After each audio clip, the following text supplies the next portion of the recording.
Up on KUJH, we give you an update on the construction on 23rd Street in Lawrence. And find out about the work of KU scientists who have made a new scientific discovery. Still to come, we'll find out about the new Native American mural that will be painted. Live from the studio in Stauffer Flint at the University of Kansas, you're watching KUJH News. Welcome to KUJH. I'm Libby Johnson. And I'm Dylan Vanderveen. The city of Lawrence is the first city in the state to pass 2 key protective measures aimed at making sure Lawrence is a safe space for all. KUJH's Blake Ullman explains. Over the summer, the Lawrence City Commission passed the Trans Safe Haven Ordinance and the Crown Act to provide additional protections for trans people and prevent racial hair discrimination here in Lawrence. That we wanted to make sure that individuals who identified as trans are protected in their public accommodation. And so we wanted to share a message not only to the legislature but also to our community that it's important that individuals see themselves. When you look at Ordinance 10003, which is the Crown Act, very same statement. We want to make sure individuals are seen. We live in a society that sometimes systemic biases impact policies within employment, within accommodations. And so we wanted to make sure, again, that we made those protections very clear. With the passage of the 2 most recent pieces of legislation, the Trans Safe Haven Ordinance and the Crown Act, the Lawrence City Commission made Lawrence the first city in Kansas to pass both pieces of legislation. Loudlight, a statewide youth advocacy group, advocated for both pieces of legislation. I think now that students are back, I want them to know that things like this are possible, whether it's an issue with the university or student senate or at the state house or even the city commission, that we do have the power to come together and bring about change on the issues that we care about. The City Commission passed both pieces of legislation unanimously in order for them to become law. For KUJH News, I'm Blake Ullman. 3 commissioners are up for re-election in the general election on November 8th. If your daily commute takes you anywhere east in 23rd Street, Lawrence, you've probably found yourself sitting in traffic. Phase 1 of that project started in June of 2022. Just over a year later, it's still causing issues for those of us who navigate that spot on daily traffic. KUJH's Brock Niemeyer joins us live with an update.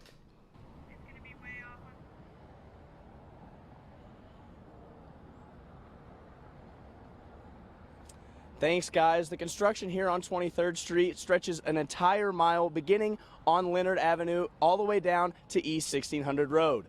The work is being done to repair a water main. With one side of the road nearly finished, the other side is down to 1 lane in each direction. This is what has been causing drivers headaches going to and from home and work. KU student Nick LaCastro works at the local Sonic Drive-In and says he has a hard time getting to work on time. I'm done with class about 2:30, and then I got to be at work at 2:45, 2:50. My boss is sort of lenient, but it's getting on his nerves right now. The traffic has just been absolutely terrible. I leave class, sprint to my car, I still can't make it to work. I get to work about 3:15 on a good day, and that's still 30 minutes late. And as you can see behind me, even in the middle of the day, there is still pretty backed up traffic. And with rush hour approaching in the coming hours, it will only get worse for drivers on their commute home. Good news, though, for Lawrence residents. This project is expected to be completed in December of this year. Reporting live for KUJH News, I'm Brock Niemeyer. Back to you. Scientists at KU have discovered new research that may impact the scientific community as a whole. Take a look. In a Hayworth lab, a team of scientists have unlocked new information on outer membrane proteins, finding their same shape, called beta barrels, is present in a larger number of bacteria than previously known. The team has created a database with these findings, noting the potential that beta barrels possess. Coming up with all of this information has really opened up new vistas for us and for other labs to better understand and better target these bacteria. Daniel Montezano designs protein and says it is possible to design and manipulate beta barrels, allowing scientists to change their function. This manipulation can lead to advancements in medicine and the environment. This information is available to scientists and researchers around the world. It's a very important thing, I think, in any kind of research, that we're doing things not just for the pleasure of discovering things, but actually for advancing the possibilities of new research.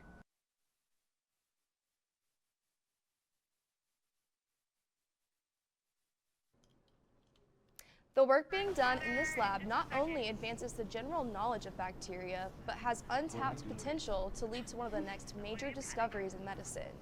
Find more information on today.ku.edu. We're taking a live look outside at KU's campus right now. You can see that we have clear skies. Some clouds are moving in the far distance. For most of the part, we are going to stay relatively sunny today until those clouds begin to move in out of the southeast of Kansas, and up north we have some more action going on that way as well. But for the most part today, we are just looking at about a 10 to 20% chance of showers. Our temperatures are sitting in those mid 70s right now, 74 here in Lawrence, a little bit warmer down south to us, 76 there in Ottawa, and we have this nice breeze coming out of the southeast right now at 8 miles per hour, and that's going to carry with us for most of the day. If you have allergies, though, one thing to be aware of for today is that allergies are on the rise, so it would be good to get into the routine of taking that allergy pill for today and the remainder of the week. Coming up, though, in the forecast, we're going to talk about those several thunderstorm chances that could be affecting our game day. We'll break down that game day schedule for you, and then we are back into the 70s to start the week off, and we'll talk more about that in the full forecast.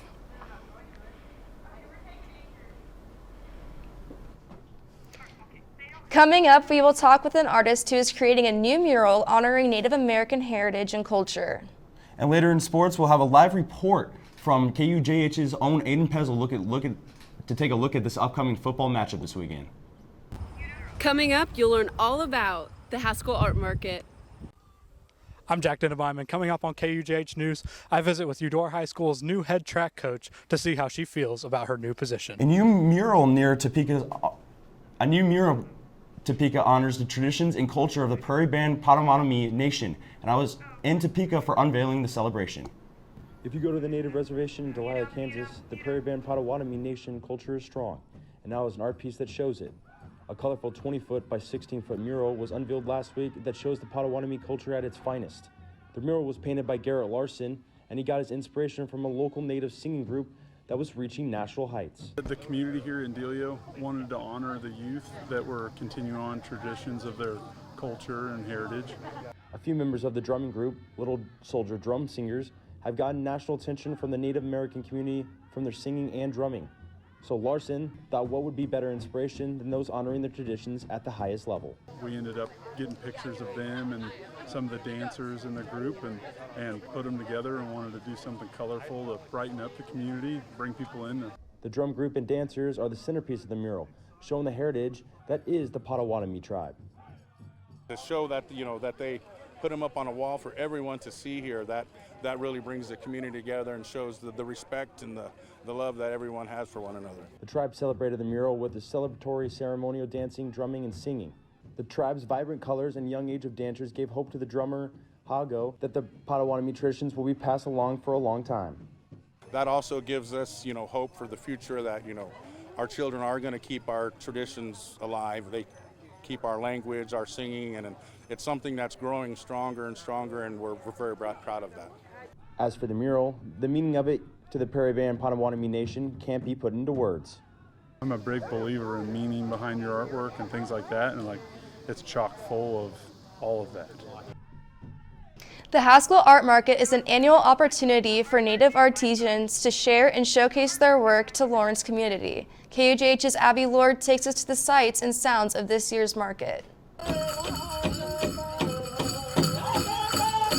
On September 9th and 10th, Haskell Art Market attracted hundreds of people from all over the country. The market provides a place for Native American artists to showcase their talents, which encourages cross-cultural exchange. The special event brought out U.S. Representative Sharice Davis. Just really excited to get the chance to come out here.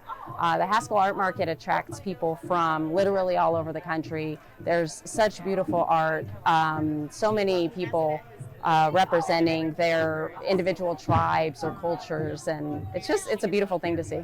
At the market, a shopper was able to see paintings, pottery, jewelry, and carvings. There was also unique food to enjoy for people who got a little hungry shopping and talking. This one-of-a-kind event has been going on for 33 years and was free to the public. Vice Chair Steve LeCoeur says how much he loves being a part of this event. Just bringing the Native community together and all the visitors we get from the surrounding communities, you know, it lets them know, you know, we're here. Vendors were set up underneath tents where attendees browsed and shopped. Vendors loved it and got to share their stories with customers. For KUJH, I'm Abby Lord. Thanks, Abby. If you missed this event and you might want to plan to attend this weekend's powwow at Haskell, where there's sure to be arts, crafts, and food vendors, as well as impressive dancing taking center stage. The first day of fall is right around the corner, and personally, fall is my favorite season. Yeah, I love all those spooky movies that come out on Netflix and Hulu that are only out once a year. But Ashton, please tell us about the cooler weather that's coming out on the way here. Welcome back, KU. We're taking a look at our current temperatures right now. This is across the central and Midwest plains, sitting at 77 here in Lawrence. Locations to the south of us are feeling warmer already in those 80s. Don't worry though, KU, we're getting up to those 80s today. By lunchtime, we're already feeling those upper 70s. And then by the time classes let out in the later afternoon, we are in those low 80s already, so we are feeling 81 by 4 p.m. We have this 10% chance of showers starting, and then later into the day it is increasing our chances into the afternoon. We have more chances for thunderstorms there, 85 degrees and mostly sunny for most of the day with a southeast wind. We do have this marginal risk, a 1 out of 5 for here in Lawrence for our location. We are sitting at a marginal risk, so if those thunderstorms do pop up, they do have chances of bringing some stronger winds and hail that will continue to track for you throughout the day. Today's forecast is going to drop our temperatures into the 60s for tonight with that 40% chance of showers and thunderstorms hanging on. We have that southeast wind at 7 miles per hour for tonight. And then this is a glance at our game day forecast for us on Saturday. By noon, it's going to be in those upper 70s already. By the time kickoff comes, it's going to be at 84 degrees, and it's going to be pretty windy. Wind gusts getting up to 30 miles per hour for kickoff, so be aware of that if you are out. And then by halftime, we are in those mid 80s still. We do have chances of thunderstorms during the game as well, so we will be continually tracking those for you as well. This is a glance at our future forecast. Through the week, we do have chances of some pop-up showers and thunderstorms for Thursday, Friday, and Saturday that we will continue to track. This is a glance at our drought monitor, though. If we do get those showers, it will be good for the drought monitor, as many locations, especially near us, are still looking at a severe drought and very dry ground. So if we do get rain, it will help a lot. This is a glance at our extended forecast for us, a 7-day forecast, partly cloudy there on Thursday. And then on Friday, Saturday, and Sunday, we have chances of rain, only 30 to 40% chance as of now. But then by Sunday, we are dipping back into those 70s, and we're staying in those upper 70s for most of next week. Back to you guys. Hey guys, it's Aiden Pezel for KUJH here at David Booth, Kansas Memorial Stadium. Up next, we will talk about the matchup with KU versus BYU. Welcome back to KUJH Sports. I'm Claire Decatur. To get this week started, we start with the undefeated Kansas football team. The Jayhawks knocked off the Nevada Wolfpack last Saturday to improve a 3-0 record. Aiden Pezel is live outside David Booth, Kansas Memorial Stadium and has more. Aiden? Thanks, Claire. The Jayhawks are off to a 3-0 start in back-to-back seasons. The last time that feat was accomplished, the 91 and 92 football season. Now, on the last week, KU faced Nevada in a 31-24 win. Luckily, they barely recorded a win, but in a late game stop, they sealed the 31-24 victory. Now, on to this week against BYU. It is an undefeated team, and here's what Lance Leopold had to say against the upcoming matchup against the Cougars. The size and maturity and those things, the experience, well coached. They had a big win. That was a big road win for them. To be down 2 scores on the road and to come back and win in the fashion that they did, you can tell they're well coached, poised, that maturity that you're looking for. At David Booth, Kansas Memorial Stadium. Claire, how's the volleyball team looking? And Kansas volleyball is off to a 9-1 start and is currently ranked 17th in the country. Last week, the Jayhawks swept Bellarmine, New Hampshire, and Texas State on their way to win the Jayhawk Classic. This week, the Jayhawks open the Big 12 play as they head to Lubbock to take on Texas Tech in a 2-game series. The first serve is set for 7 p.m. on Friday and 2 p.m. on Saturday. As for the high school level, after being an assistant coach for just 2 years, Mary Jo Swan is now Eudora High School's new head track and field coach. She's looking to help the team build off of last season's success. KUJH's Jack Dittebine has more on the story. Ever since she was in kindergarten, track and field has always been a part of Mary Jo Swan's life. But for the first time in her track career, she is taking on a new role as head track coach at Eudora High School. I'm so very excited, but I definitely would not have been able to step into the role without such an incredible coaching staff behind me. Their expertise and the wealth of knowledge that they bring to the table that I can draw from is just indescribable, and it makes all the difference in the world. Swan steps in for former head coach Joe Pickett, who decided to resign from the role in August after being head coach for 5 years. Swan coached long jump and triple jump, as well as helped with the sprinters on Pickett's staff last season. Swan wants to build on last year's success, where the girls' team placed 3rd at state and the boys' team placed 6th.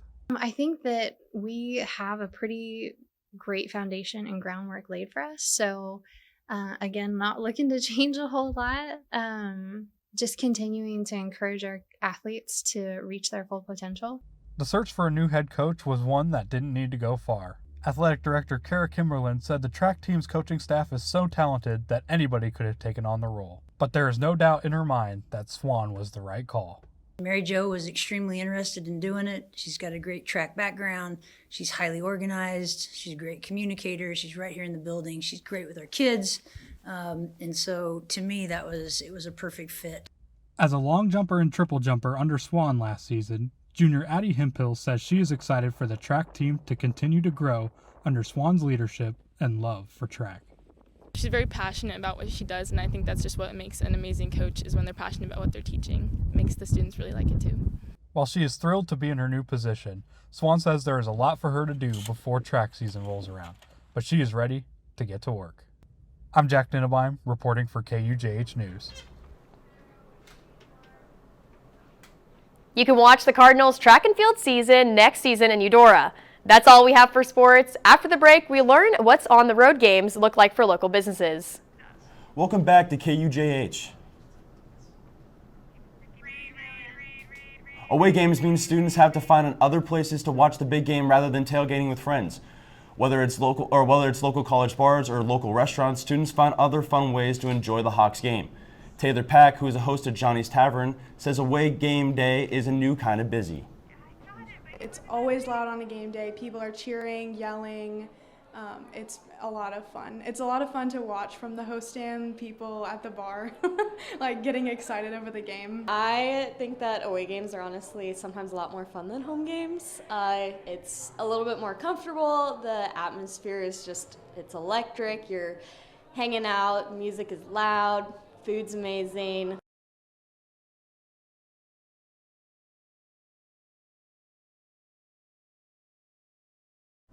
Looking ahead to next Saturday, you might want to think about making reservations now if you're planning to watch KU take on the Texas Longhorns. That's all for now. Thank you for watching KUJH. Make sure you turn in next week for more local news, sports, and weather. And for more coverage, be sure to follow us on Instagram, Twitter, and TikTok, and visit our website at tv.ku.edu.